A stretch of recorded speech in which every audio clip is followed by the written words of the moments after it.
నమస్తే, welcome to our channel. నేను సిరి. జనసేన పవన్ కళ్యాణ్ గారు అయితే 21 స్థానాల్లో పోటీ చేస్తుంటే ఒక సర్వే మాత్రం 19 నుంచి 20 స్థానాలు తనే గెలుస్తుందని అయితే చెప్తున్నారు. మరి ఇందులో ఎంతవరకు వాస్తవం ఉందనేది. ఇంకొకటి ఏంటంటే మొత్తానికి 2 శాఖలలో కూడా మంత్రి పదవులు వచ్చే అవకాశం ఉన్నట్టు కూడా చెప్తున్నారు. మరి ఇందులో ఈ రెండిట్లలో ఏది వాస్తవం ఏంటి అనేది మనకు వివరించడానికి మనతో పాటు ఉన్నారు ప్రముఖ సీనియర్ జర్నలిస్ట్ జగదేవ్ గారు. నమస్కారం సార్. నమస్తే. సరే, ఇప్పుడు చూస్తుంటే జనసేన అధినేత పవన్ కళ్యాణ్ గారు 21 స్థానాల్లో పోటీ చేస్తుంటే 19 నుంచి 20 స్థానాల వరకు కూడా గెలిచే అవకాశం ఉందని చెప్పేసి కొన్ని సర్వేలు చెప్తున్నాయి. అండ్ అలాగే 2 మంత్రి శాఖల పదవులు వచ్చే అవకాశం ఉందని కూడా చెప్తున్నారు. సో ఇందులో ఎంతవరకు వాస్తవం ఉందంటారు? గెలుపుకు సంబంధించి మాత్రం వాస్తవం ఉంది, కానీ మంత్రి పదవుల గురించి చెప్పలేం. అది ఇంకా కూటమి కాబట్టి ఎవరెవరికి ఏంటి ఇవ్వాలి, ఎవరెవరు నిరాశగా ఉన్నారు, ఎవరెవరు రెబల్స్గా ఉన్నారు, అది తర్వాత సబ్జెక్ట్. ఎందుకంటే 2014 ఎన్నికల్లో 2 బీజేపీ స్థానాలు గెలుచుకున్న, రెండింటికి మంత్రి పదవులు ఇచ్చేసారు. అలా అయితే మరి ఇక్కడ 21 స్థానాల్లో మీరు అన్నట్టు 19-20 గెలుచుకుంటే ఇంకెన్ని ఇవ్వాలి, ఎన్ని ఇవ్వచ్చు, ఎంత కీలకం, ఓటు చేయకుండా ఎంత కాపాడినట్టు, ఇవన్నీ లెక్కలు బేరీజ్ వేసుకుంటే అది వేరే స్టోరీ. అయితే ఇక్కడ పవన్ కళ్యాణ్ గారికి వచ్చిన సర్వేలో ఎంతవరకు వాస్తవం అనేది ఎట్లా ఉంటుందంటే, ఇప్పుడు ముందు నుంచి ఒక సీనియర్ నాయకుడిగా లేదంటే ఒక బాగా ఏజ్డ్ పర్సన్గా ఉన్న నాయకుడు అనుకోండి, అరే ఆయన ముందు చెప్తే, పెద్ద ఆయన ముందు చెప్తే ఏమనుకుంటాడో, పెద్ద ఆయన మనం ఓడిపోతామని చెప్తే ఏమనుకుంటాడో, గెలుస్తాడో గెలవడం అనుకుంటాడో, ఇలా రకరకాలు ఉంటాయి. బట్ పవన్ కళ్యాణ్ ఏంటంటే మొదటి నుంచి కూడా కార్యకర్తల్లో అక్కడే కూర్చుండిపోయి వాళ్ళతో కలిసి తినేసి, వాళ్ళతో కలిసి పడుకొని రకరకాలుగా ఏంటి అసలు మీరు నాకు ఈ పొగడ్తలు ఇవి నచ్చవు, నిజం మాట్లాడండి, ఇట్లా. ఇప్పుడు ఆయన ఎవరు పొగిడినా కూడా ఎట్లా ఇలా అనుకుని ఉండిపోతాడు తప్ప దానికి ఏం రియాక్షన్ ఉండదు. అవునని కానీ నవ్వడం కానీ ఏం ఉండదు. మరీ ఎక్కువగా ఇప్పుడు బండ గణేష్ లాంటి వాళ్ళు పొగుడుతూ ఉంటే మరీ నవ్వు వచ్చేస్తుంటుంది దానికి. ఇది ఏంట్రా బాబు ఇలా మోసేస్తున్నాడు అన్నట్టుగా ఫీల్ అవుతాడు. బట్ ఆయన ఇష్టం. చాలా మీద అబ్జర్వ్ చేయండి, పవన్ కళ్యాణ్ గారు ఆడియో ఫంక్షన్ అవుతుందంటే బండ్ల గణేష్ వచ్చి మాట్లాడతారు లేదని చూసే వాళ్ళు నేను ఒకటి.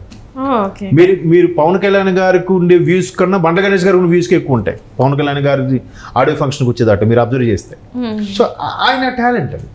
సో ఇక్కడ మళ్ళీ coming to the point, Pawan Kalyan గారు అందుకు ఏదైనా బావి కాదరా బాబు ఏంటి, ఎందుకంటే ఇది ఎందుకు చెప్పాల్సి వచ్చింది బండ్ల గణేష్ గారి విషయంలో. ముందు బండ్ల గణేష్ గారు ప్రొడ్యూసింగ్లో తీన్మార్ అనే సినిమా తీస్తే ఆయన ఎక్కడికి విదేశాలకు వెళ్ళి వచ్చాడు పవన్ కళ్యాణ్ గారు. వచ్చి ఏం గణేష్ ఎలా ఉంది సినిమా అంట, బాబు పెద్దగా బాగాలేదని, పెద్దగా ఆడలేదు బాబు అన్నట్టుగా అన్నారు. అవునా, సరే ఇంకోటి చేద్దాంలే నీ బ్యానర్లో అన్నాడు. అంతే. అంటే ఎలా ఉందంటే బాగుంది బాబు అన్నాడు. నిజం చెప్పు అన్నాడు ముందు. లేదు బాబు అంత బాగాలేదు అని. సరే అంటే అలా వాస్తవం కావాలి, నిజం చెప్పు అన్నాడు. లేదు బాబు అంత రీచ్ అవ్వలేదు జనాలకి. సరే ఇంకోటి చేద్దాంలే అనుకున్నట్టుగా గబ్బర్ సింగ్ ఆయన చేసుకోవాల్సింది కూడా బండ్ల గణేష్కి మాట ఇచ్చారు కాబట్టి చేసి పెట్టాడు. బ్లాక్ బాస్టర్ బండ్ల గణేష్ గారు కెరీర్ అండ్ బ్యానర్లోనే మోస్ట్ ఎవర్ బ్లాక్ బాస్టర్ అనమాట. సో అలాగా ఈయన అవన్నీ ఫ్రాంక్గా అడగడం, బాబు మీరు ఎట్లా కాదు నన్ను మోసేసేలా కాకుండా మీరు చెప్పండి ఏంటి అని అంటే, సార్ 15 అయితే గ్యారంటీ అని మొదటి నుంచి వినిపిస్తుంది, 21లో 15. సో జన సైనికులు కూడా అందరూ ఏమనుకున్నారంటే, బాబు ఈసారి మనం కూటమిలో భాగంగా మనం పోటీ చేస్తున్నాం, బాగానే ఉంది, ఈ పోటీ చేసిన భాగంగా 21కి 21 గెలిచి తీరితేనే అదే సత్తా, అదే జనసేనకి అదిలో మన జన సైనికుల సత్తా అని ప్రూవ్ చేసుకున్నట్టు ఉంటుంది.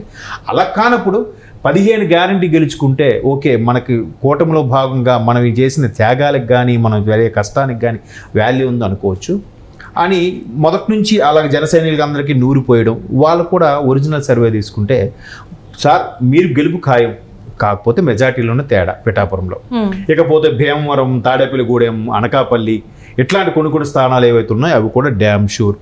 అయితే మ్యాక్సిమం 21లో 19 గ్యారంటీ, 25 కూడా కొంచెం టఫ్ ఎడ్జ్ ఉంది, ఒకటి మాత్రం మిస్ అవ్వచ్చు బాబు అని అన్నారు. ఆ ఒకటి ఏంటంటే విజయనగరం జిల్లా నెల్లిమర్ల అనే ఉంది, అది ఇంతకుముందు సతివాడ ఏదో సంథింగ్ నియోజకవర్గంలో ఉండేది, దాన్ని నెల్లిమర్లగా మార్చారు. తర్వాత ఆ నెల్లిమర్లది కొంచెం డౌట్ ఉంది అని అంటున్నారు. మొన్న నేను రీసెంట్గా ఊరిలో మాట్లాడుకున్నప్పుడు ఏంటంటే, లేదు నెల్లిమర్ల ఖచ్చితంగా జనసేన వస్తుందని అక్కడ స్థానికుల అభిప్రాయం. అంటే తెలిసిపోతుంది కదా ఎవరే మాట్లాడుకుంటారు ఏంటని. సో ఇక్కడ ఈయనకి అందిన సర్వేలో 19 గ్యారంటీ, 20 జస్ట్ ఎడ్జ్ ఉంది, బట్ అది కూడా మనకే తక్కువ మెజార్టీ గెలిస్తే 19 నుంచి 20 గ్యారంటీ, ఒకటి మాత్రం నెల్లిమర్ల పోతుంది అన్నట్టుగా పవన్ కళ్యాణ్ గారికి తనకు బాగా దగ్గర వాళ్ళు జెన్యూన్గా ఎవరైతే మాట్లాడతారో, అతను మోసేసేలా కాకుండా ఫ్రాంక్గా ఎవరైతే చెప్తారో వాళ్ళు చెప్పిన సర్వే ప్రకారం నెల్లిమర్ల నియోజకవర్గం ఓడిపోతుంది అని అన్నారట. బట్ నేను అబ్జర్వ్ చేసిన దాని ప్రకారం నెల్లిమల్ల కూడా గెలుస్తుంది అంటున్నారు. వాట్ ఎవర్ ఇట్ మేబీ 21 స్థానాలను 21 గెలుచుకుంటే ఆ సత్తా వేరు, అంతే కదా.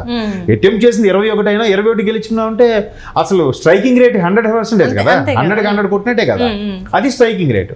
సో అలాగా ఈ 15 గ్యారంటీ అయితే మాత్రం మొదటి నుంచి వినిపిస్తున్న మాట. 15 అయితే 21లో 15 ఖచ్చితంగా జనసేన గెలుచుకుంటుంది. ఎందుకంటే జనసేన యొక్క ప్రభావం అనేది గోదావరి జిల్లాలు, ఉత్తరాంధ్ర జిల్లాల్లోనే ఎక్కువ ఉంది. మరలా ఇటువైపు అంతగా ప్రభావం లేదు, కొన్ని దగ్గరలే ఉంది. మిగతా అంతా టీడీపీ ఎలాగో కొట్టుకొస్తుంది. ఈసారి టీడీపీ కూడా రాయలసీమలో ఎక్కువగా ప్రభావం కనిపించేలా ఉందన్నట్టుగా రకరకాలుగా ఆయనకి ఇచ్చిన సర్వేలో రిపోర్ట్స్ చెప్తున్నాయి. సో ఏదైతే పవన్ కళ్యాణ్ నిజంగా 21కి 21 గెలుచుకుంటే ఆయనే ఆశ్చర్యపోతాడు. బా నిజంగా అంత అంటే ఇంత స్థాయిలో వ్యతిరేకత ఉందా, ఆయన అవాకైనట్టే కదా. ఇప్పుడు మీరు అడిగిన క్వశ్చన్లో ఆయన 20 గెలుస్తాడా, అంత ఉలిక్కి పడేలాగా 20 గెలుస్తాడా అనేది దైవదయం చెప్పలేం. ఎందుకంటే ఆ స్థాయిలో ఆ మేనియా కూడా వచ్చింది పవన్ కళ్యాణ్ గారికి. ఎందుకంటే లాస్ట్ టైం 2 స్థానాల్లో కూడా ఘోరంగా విఫలమవడం, ఓడిపోవడం, ఆయన పార్టీ తరపున ఒక ఎమ్మెల్యే కానీ ఒక ఎంపీ కానీ ఏమీ లేకపోవడం, ఒక సాధారణ మామూలు చిన్న సర్పంచులు లాంటివి ఏదో కార్పొరేట్ స్థాయి లాంటివి ఉన్నాయి తప్ప పెద్ద పదవులు ఏవి కూడా ప్రజాప్రతినిధులుగా లేకపోవడం, అటువంటి స్థాయిని ప్రధానమంత్రి లాంటి వ్యక్తి పక్కన కూర్చోబెట్టుకోవడం, ఒక చంద్రబాబు నాయుడు గారు లాంటి వ్యక్తి ఆయనకి చాలా పవన్ కళ్యాణ్ గారికి ప్రాధాన్యత ఇవ్వడం, ఇవన్నీ చూస్తుంటే ఆ పవన్ కళ్యాణ్ గారిని ఇప్పుడిప్పుడు ప్రజలు నమ్ముతున్నారు. ఆయన ముందైతే నమ్మకం కుదరలేదు. మేబీ రకరకాల రీజన్స్ అవ్వచ్చు. ఒకటి ఈ సినిమా వాళ్ళు ఉంటారు, మళ్ళీ రేపు పార్టీ అంతకుముందు చిరంజీవి గారు చేసింది కూడా కొంత ఎఫెక్ట్ పడిందని చాలామంది విశ్లేషణ అభిప్రాయం. చిరంజీవి గారి మెంటాలిటీ వేరు, ఆయన ఎందుకో హ్యాట్సప్ అయిపోయారు. ఇంక వద్దురా బాబు నేను ఇది పడలేను అనుకున్నాడు ఏమన్నది ఆయన కాంగ్రెస్లో వెళ్ళి నేను చేసేసారు. బట్ ఈయన అలా కాదు, అనుకున్నాడంటే ఏదో ఒకటి చేసి తీరుతాడని కానీ చాలామంది స్వయంగా చిరంజీవి గారు కూడా చాలా సందర్భాల్లో చెప్పారు. సో ఈయన ఏంటంటే వచ్చాము 2 స్థానాల్లో ఓడిపోయాను అయినా పర్వాలేదు, మళ్ళీ డే 1 నుంచి స్టార్ట్ చేస్తాం అనుకున్నాను. స్టార్ట్ చేశారు. మనకి పోలింగ్ ఏజెంట్లు అంటే తెలియదు, బూత్ ఏజెంట్లు అంటే తెలియదు, మనం ఎన్నికల నిర్వహణ అంటే తెలియదు, సభలోకి మన ప్రతినిధి ఎవరు వెళ్ళారనే తెలియదు, ఎవరు ఉంటారని తెలియదు, ఒక క్యాబినెట్ హోదా అంటే తెలియదు. ఇవన్నీ మనకు తెలియాలంటే ఒక సీనియర్ పార్టీతో కలిసి పనిచేస్తేనే మనకు అవగాహన వస్తుంది, మనకి మంచి విషయాలు షేర్ అవుతాయి. వాళ్ళతో కలిసి పనిచేసినప్పుడు మనకి ఈజీ అవుతుంది. నెక్స్ట్ మన పార్టీ పుంజుకోవడానికి కానీ ప్రభుత్వాన్ని పూర్తిగా ఏర్పాటు చేసే స్థాయికి ఇప్పుడు కాకపోయినా 2029 కాకపోయినా మళ్ళీ ఈసారికైనా గవర్నమెంట్ ఫామ్ చేసి ఒక సత్తా చూపించుకోవాలంటే ఒక అనుభవజ్ఞులైన నాయకులు ఉన్న పార్టీ క్యాడర్ ఉన్న బలమైన పార్టీ క్యాడర్ ఉన్న టీడీపీతో కలిస్తేనే బాగుంటుందని ఇతను ఒక మెట్టు తగ్గే, ఇతనికి రావాల్సిన సీట్లు కూడా తగ్గించుకొని కూటమి బీజేపీకి ఇచ్చేసి 9 సీట్ల అసెంబ్లీవి, అలాగే లోక్సభ కూడా ఒకటి అటు ఇచ్చేసి ఎంత చేసింది ఆ గ్రౌండ్ రియాలిటీలో ఉండే రియల్ సర్వేని బేస్ చేసుకుని చేశాడు.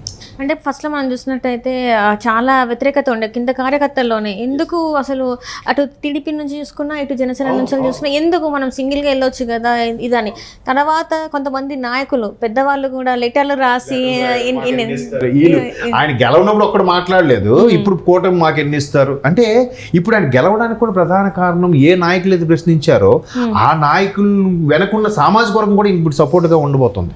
అరే మీది ఏజ్ అయిపోయిందిరా, మీరు పక్క తప్పుకోడరా బాయ్ అన్నట్టు. ఇప్పుడు లేదు, మనకు సామాజిక వర్గం నుంచి లేక ఒక నాయకుడు వచ్చాడు, నిలబడ్డాడు. అప్పుడెప్పుడో వంగవీటి రంగా గారి తర్వాత మళ్ళీ అంత పవర్ఫుల్ నాయకుడు ఎవడు రాలేదు. సరే ఈయన ఎంత తాపత్రయపడుతున్నాడు, ఈయనకి ఎంత బ్యాక్గ్రౌండ్, ఎంత డబ్బు, అన్ని పరపతి సినిమాలు అన్నీ వదులుకొని ఇటు ఎందుకు వస్తున్నాడు. ఆ రకంగా వేరే రకాలుగా ఆలోచించి లేదు మన సామాజిక సందర్భం కూడా మన సామాజిక పరిస్థితులు బట్టి కూడా మన నుంచి ఒక నాయకుడు ఉంటే బాగుంటుంది అని చాలామంది రిలీజ్. ఆ ప్లస్ కూడా ఈసారి ఎన్నికల్లో రిజల్ట్ పాజిటివ్గా వచ్చే అవకాశాలు ఎక్కువ ఉన్నాయి.